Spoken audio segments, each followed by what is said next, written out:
दूर लंका की स्वर्ण नगरी में एक ऐसा नरेश रहा जिसकी बुद्धि, शक्ति और साहस ने देवताओं को भी चुनौती दी। वो था रावण, एक ऐसा व्यक्तित्व जिसे इतिहास ने राक्षस कहा, किंतु वास्तविकता कहीं अधिक जटिल थी। आज हम आपको दिखाएंगे रावण के जीवन की अनकही कथा, उसकी त्रासदियों, उसकी उपलब्धियों और उसके दर्शन की गहराई।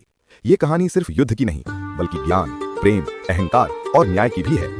रावण का जन्म हुआ था ब्रह्मर्षि विश्रवा और माता कैकसी के घर। जन्म से ही वो अद्भुत था, विद्या और शक्तियों में निपुण। उसने वेद, शास्त्र और आयुर्वेद की गहरी समझ प्राप्त की। उसके भीतर साहस और आत्मविश्वास का अनोखा संगम था, परंतु इसी महान बुद्धि में उसका अहंकार भी पलने लगा। यही अहंकार उसे भविष्य के संघर्षों की ओर ले जाएगा। रावण ने अपने गुरुकुल में शास्त्रों का गहन अध्ययन किया। संगीत, आयुर्वेद, खगोल विज्ञान और युद्ध कौशल में उसकी महारत अद्वितीय थी। उसने अपनी बुद्धि से न केवल अपने राज्य लंका को दोस्तों, अगर आपको ये वीडियो अच्छा लग रहा है तो जरूर चैनल को सब्सक्राइब कर देना, और हाँ, कमेंट में अपना नाम लिखकर बोलना मैंने फॉलो कर दिया, ताकि मैं भी आपको फॉलो बैक कर सकूं, क्योंकि हम छोटे क्रिएटर्स हैं और हमें एक दूसरे को सपोर्ट करना चाहिए।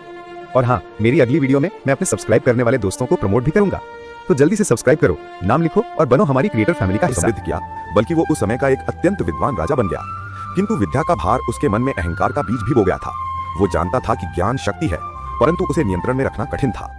लंका, रावण की राजधानी, एक ऐसा शहर जिसे स्वर्ण और ज्ञान की चमक से रोशन कहा जा सकता था।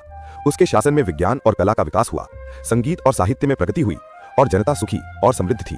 रावण का मन हालांकि हमेशा से अधिक चाहता था, और यही लालसा उसे गलत रास्ते की ओर ले गई। वो जानता था कि शक्ति के साथ जिम्मेदारी आती है, पर कभी कभी अहंकार उसे उस जिम्मेदारी से दूर ले जाता है। इतिहास ने उसे केवल राक्षस कहा, परंतु रावण अपने दृष्टिकोण से स्वयं को न्यायप्रिय और धर्म का रक्षक मानता था। उसका मानना था कि युद्ध और शक्ति के माध्यम से ही सही मार्ग स्थापित किया जा सकता है। उसकी दृष्टि में मानव और राक्षस केवल शब्द थे, उसका लक्ष्य सृजन और संरक्षण था। इस महान व्यक्तित्व का संघर्ष केवल बाहरी नहीं, आंतरिक भी था। प्रेम, अहंकार और दायित्व के बीच एक अनसुलझा द्वंद्व। एक दिन उसकी लालसा और अहंकार ने उसे ऐसे मार्ग पर ले गया जहां उसने सीता जी का हरण किया। ये कदम केवल युद्ध की शुरुआत नहीं, बल्कि उसकी अंतर्निहित कमजोरियों और निर्णयों की त्रासदी का प्रतीक था।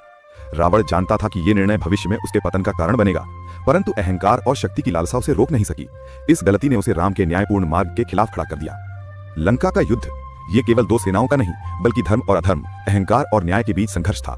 रावण ने अपनी पूरी शक्ति और बुद्धि का प्रयोग किया, परंतु अंततः राम की नीति ने उसे हराया। रावण का पतन केवल एक राजा का नहीं, बल्कि अहंकार और लालसा का पतन था। उसकी मृत्यु ने इतिहास में एक अमिट छाप छोड़ी और लंका का स्वर्ण युग समाप्त हुआ।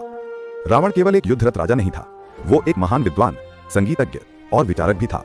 इतिहास ने उसे राक्षस कहा, परंतु दर्शन की दृष्टि से वो एक मिसअंडरस्टूड जीनियस था। उसके जीवन से हमें यह सीख मिलती है कि ज्ञान और शक्ति का संतुलन, अहंकार का नियंत्रण और निर्णयों की जिम्मेदारी, ये सभी मूल्य आज के युग में भी प्रासंगिक हैं। रावण का जीवन और उसकी त्रासदियां हमें मानवता और न्याय की गहराई को समझने का अवसर देती हैं। यही है रावण, द अनटोल्ड स्टोरी।